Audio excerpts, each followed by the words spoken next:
என் அருளை நாடும் பக்தர்களே, நீங்கள் அதிகாலையிலிருந்து கடுமையாக உழைத்தும் ஏன் குறைந்த பலனை பெறுகிறீர்கள் என்று குழம்புகிறீர்களா? உங்களுக்கு உழைப்பின் நுட்பம் பற்றி ஒரு கதை சொல்கிறேன், கேளுங்கள். ஒரு நாள் ஒருவன் மழுங்கிய கோடாரியை கொண்டு விடாமல் மரத்தை வெட்டிக் கொண்டிருந்தான். அவரது வியர்வை சிந்திய உழைப்பை பார்த்து ஒரு தச்சன் சிரித்து தன் கோடாரியை முதலில் கூர்மைப்படுத்தினான்.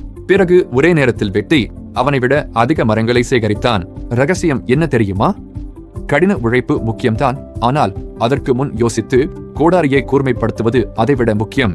மகனே, வெறும் வியர்வையால் மட்டுமே வெற்றி கிடைப்பதில்லை. நீ உனது திறமை என்னும் கோடாரியை மெருகேற்றி சரியான திட்டத்துடன் செயல் செய்தால் மட்டுமே விரைவான வெற்றியை அடைய முடியும்.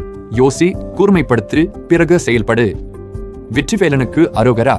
இப்போது என் அடியார்களே, இன்று நீங்கள் திட்டமிட பயிற்சி செய்ய ஒதுக்க போகும் நேரம் எவ்வளவு? நான் பார்வையற்ற உழைப்பை விட திட்டமிட்ட உழைப்பையே பின்பற்றுவேன் என்று உறுதியுடன் கமெண்டில் பதிவு செய்யுங்கள். முருகா சரணம்.